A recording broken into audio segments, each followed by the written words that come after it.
الرجیم بسم اللہ الرحمن الرحیم وقالت طائفة من أهل الكتاب آمنوا بالذي أنزل على الذين آمنوا وجه النهار واكفروا آخره لعلهم يرجعون وقالت طائفة من أهل الكتاب اہل کتاب کے ایک گروہ نے کہا، ایک جماعت نے کہا، آمنوا بالذی انزل علی الذین آمنوا، ایمان لے آؤ ان لوگوں کے اوپر جن پر کتاب نازل کی گئی، یعنی قرآن مجید نازل کیا گیا۔ وجہ النہاری، صبح کے وقت ایمان لے آؤ، وَاکْفُرُوا آخِرَهُ، اور شام کے وقت ایمان کو چھوڑ جاؤ، پھر جاؤ، مکر جاؤ، مرتد ہو جاؤ۔ لعلہم یرجعون، تاکہ مسلمان ہماری طرف لوٹ کر آئیں، مسلمان بھی اپنا دین چھوڑ دیں۔ وَلَا تُؤْمِنُوا إِلَّا لِمَنْ تَبِعَ دِينَكُمْ، اور وہ آپس کے اندر یہ مشورہ کرنے لگے، ہدایات جاری کرنے لگے ایک دوسرے کو کہ کسی کی بات نہ ماننا، کسی پر ایمان نہ لانا، إِلَّا لِمَنْ تَبِعَ دِينَكُمْ، ما سوائے اس کے جو تمہارے دین کی پیروی کرتا ہے، جو تمہارے دین پر چلتا ہے۔ اگر کوئی عیسائی ہے تو وہ عیسائی کے علاوہ دوسرے کسی کی بات نہ مانے، اگر کوئی یہودی ہے تو وہ یہودی کے علاوہ کسی دوسرے کی بات نہ مانے۔ یہ ایک دوسرے کو ہدایات جاری کی انہوں نے۔ قل، اے نبی مکرم صلی اللہ علیہ وآلہ وسلم، آپ ارشاد فرما دیجئے،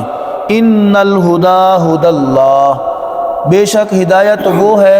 جو ہدایت اللہ رب العزت کی طرف سے آتی ہے۔ ان یؤتی احد مثل ما اوتیتم او یحاجوکم عند ربکم، تمہیں تکلیف اس بات سے ہے کہ اللہ تبارک و تعالی نے ہدایت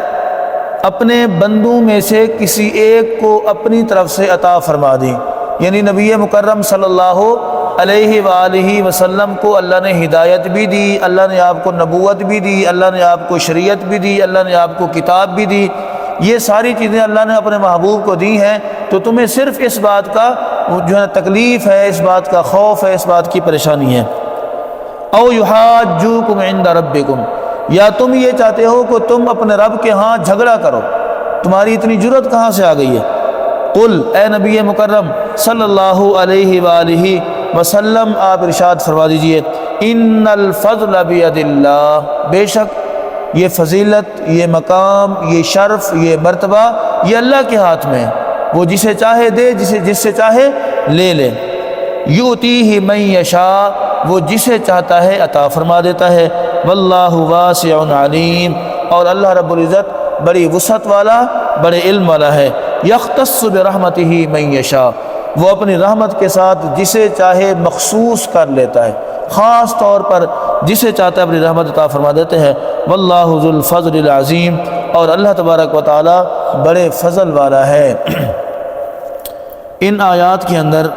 اہل کتاب کی ایک اور بری خصلت کو، بری عادت کو بیان کیا جا رہا ہے۔ کل ہم نے پڑھا تھا اہل کتاب کے متعلق اللہ نے فرمایا کہ وہ یہ چاہتے تھے کہ مسلمان کسی طریقے سے اپنا دین، اپنا مذہب چھوڑ کر ان کے ساتھ مل جائیں، اور دوسری ان کی بری خصلت یہ تھی کہ وہ اللہ رب العزت کی آیات کا انکار کرتے تھے۔ تیسری بری خصلت ان کی یہ تھی، وہ باطل کو حق کے ساتھ مکس کر دیتے، گڈ من کر دیتے، حق کو واضح نہ ہونے دیتے۔ اور ایک اور بری خصلت ان کی یہ ہے کہ وہ نبی مکرم صلی اللہ علیہ وآلہ وسلم کی ذات بابرکت کے متعلق ان کی کتابوں کے اندر جو جو حضور علیہ الصلوۃ والسلام کی نشانیاں بیان کی گئیں وہ انہیں چھپاتے، ٹھیک ہے نا، اور وہ اس کے متعلق حضور علیہ الصلوۃ والسلام کے لیے اپنی طرف سے باتیں بنا بنا کر پیش کرتے تھے۔ یہ بھی ان کی بری خصلت تھی۔ اور ایک اور بری خصلت ان کی یہ ہے کہ انہوں نے لوگوں کو دین سے متنفر کرنے کے لیے، دین سے پھیرنے کے لیے نبی مکرم صلی اللہ علیہ وآلہ وسلم کی ذات بابرکت سے لوگوں کو دور کرنے کے لیے ایک نئی چال چلی، اور وہ چال یہ تھی، اپنے بندوں سے کہا کہ تم ایسا کرو، صبح کے وقت جاؤ، جا کر مسلمانوں کے سامنے حضور علیہ السلام کے پاس جا کر کلمہ پڑھ لو، مسلمان ہو جاؤ، اور سارا دن نمازیں بھی پڑھو، حضور علیہ السلام کے ساتھ بیٹھو بھی، سوالات بھی کرو، سارا کچھ کرو، لیکن جیسے ہی شام ہو تو تم یہ کہہ کر دین سے پھر جانا کہ جی ہم نے اپنی کتابوں کے اندر آخری نبی کے بارے میں پڑھا، ہم نے اپنی کتابوں کے اندر آخری امت کے بارے میں پڑھا، جو کچھ ہم نے اپنی کتابوں میں پڑھا ویسا ہم نے ان لوگوں کے اندر نہیں دیکھا۔ دیکھیں نا، بہت بڑی چال تھی، کتنا بڑا فتنہ انہوں نے پھیلانے کی کوشش کی، ہم نے ویسا کچھ بھی نہیں دیکھا، اسی لیے مجبوراً جو ہے نا ہم دوبارہ اس مذہب کو چھوڑ کر اپنے مذہب میں جا رہے ہیں۔ اور ان کو یہ لگا کہ ان کے ایسا کرنے سے جو نو مسلم ہیں، جو نئے نئے اسلام جنہوں نے قبول کیا، جن کے پاس کتاب کا، تورات انجیل کا علم نہیں ہے، وہ ان کی چال کے اندر پھنس جائیں گے اور ان کی چال میں آ کر وہ اپنا دین چھوڑ دیں گے۔ لیکن اللہ رب العزت نے اپنے محبوب علیہ الصلوۃ والسلام کو جو ملکہ عطا فرمایا، جو حضور علیہ الصلوۃ والسلام کو اللہ رب العزت نے کشش عطا فرمائی، جو آقا کریم علیہ الصلوۃ والسلام کے پیار تھا، محبت تھی، اپنے لوگوں کے ساتھ آپ کا اظہار و قربانی کا جو جذبہ تھا، اسے دیکھتے ہوئے کوئی مسلمان ان کے جال میں نہ پھنسا۔ بس یہی انہی کے بندے جاتے اور شام کو وہ مکر جاتے، پھر جاتے، وہ کیا کہتے ہیں اس کو، اپنے دین کو چھوڑ کر، مسلمانوں کے دین کو چھوڑ کر دوسرے دین میں، اپنے دین میں واپس چلے جاتے۔ ایک ان کی خرابی یہ ہے۔ دوسری خرابی یہ ہے کہ اللہ فرما رہا ہے کہ جب انہوں نے یہ مشورہ کیا کہ ہم ایسا کریں گے،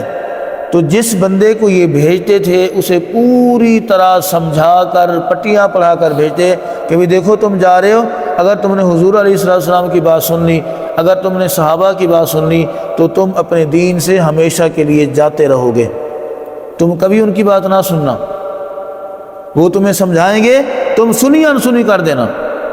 اور ساتھ یہ کہتے تم نے صرف اس بندے کی بات سننی ہے، اس بندے کو اہمیت دینی ہے، اس بندے کو توجہ دینی ہے جو ہمارے دین کا بندہ ہے۔ مثلا ایک یہودی جا رہا ہے، مسلمان ہو رہا ہے، تو اس سے کہا جائے تم نے صرف یہودی کی بات سنی، کیونکہ یہودیوں کے میں سے بھی منافقین تھے، عیسائیوں میں سے بھی منافقین تھے، مشرکین، ہر طبقے سے منافقین مسلمانوں کے ساتھ موجود تھے۔ وہ وہاں پر جاتے، اسی بندے کے پاس جا کر بیٹھتے جو پہلے سے منافق ہوتا، کیونکہ ان کو تو پتہ ہوتا تھا، اس کے پاس بیٹھتے، اس کے پاس بیٹھ کر اسی کی بات سنتے تھے، کسی اور کی بات نہیں سنتے تھے، اور حضور علیہ الصلوۃ والسلام کی بات کو، صحابہ کرام کی بات کو بالکل بھی وہ توجہ سے نہیں سنا کرتے تھے، اہمیت نہیں دیتے تھے۔ اور لیکن ان ساری چیزوں کے باوجود اللہ رب العزت نے ان کو ناکام، نامراد کیا، مسلمانوں کو کامیاب کیا، اللہ رب العزت نے مسلمانوں کی مدد اور نصرت فرمائی۔ تو اللہ تبارک و تعالیٰ نے نبی مکرم صلی اللہ علیہ وآلہ وسلم کی زبانی ان کو یہ بتا دیا کہ تمہارا مقصود کیا ہے، تمہیں تکلیف کیا ہے، تمہیں پریشانی کیا ہے۔ تو پہلی پریشانی یہ بتائی گئی کہ تمہیں اس بات کی پریشانی ہے کہ اللہ تبارک و تعالیٰ نے جو ہدایت کا چشمہ نبی مکرم صلی اللہ علیہ وآلہ وسلم کے حوالے کیا، تم یہ چاہتے ہو کسی طریقے سے ان سے چھن جائے، ان سے واپس لے لیا جائے، اور جیسے تمہارے پاس پہلے تھا وہ دوبارہ سے تمہارے پاس آ جائے۔ تو فرمایا ایسا نہیں ہو سکتا۔ اللہ تبارک و تعالیٰ کے فیصلے کیا ہیں؟ اٹل ہیں، حتمی فیصلے ہیں۔ اللہ جب کسی چیز کا فیصلہ کر لیتا ہے تو پھر وہ اس کو پورا بھی کروا لیتا ہے۔ دوسری تکلیف ان کو یہ تھی، ان الفضل بید اللہ یؤتیہ من یشاء۔ ان کو اصل جو تکلیف تھی، سب سے بڑی جو تکلیف تھی وہ یہ تھی کہ پہلے نبوت ان کے پاس، رسالت بنی اسرائیل کے پاس، آسمانی کتابیں بنی اسرائیل کے پاس، اور بڑا لمبا چوڑا سلسلہ چلا، 70,000 تک نبی انہی میں سے آئے، بنی اسرائیل میں سے آئے۔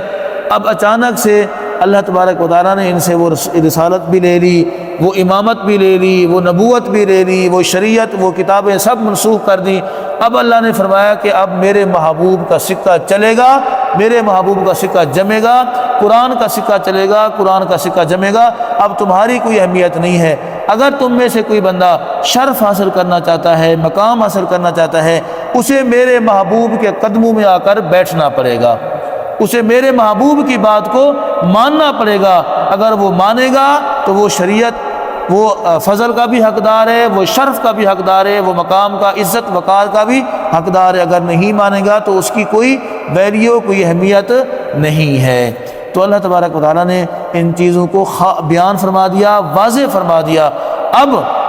ہماری ذمہ داری یہ ہے کہ ہم نبی مکرم صلی اللہ علیہ وآلہ وسلم کی شریعت کا، آپ کی سیرت کا، آپ کی صورت کا پرچار کریں، قرآن کریم کی احکامات کا پرچار کریں، ان پر خود بھی عمل کریں، لوگوں کو بھی بتائیں، تاکہ ہماری زندگی بھی سنور جائے اور جسے ہم بتائیں ان کی زندگی کے اندر بھی مثبت تبدیلی آ جائے۔ دعا ہے اللہ تبارک و تعالیٰ مجھے آپ کو عمل کرنے کی توفیق عطا فرمائے، اللہ تبارک و تعالیٰ میرے لیے آپ کے لیے آسانیاں پیدا فرمائے۔ وآخر دعوانا ان الحمد للہ رب العالمین۔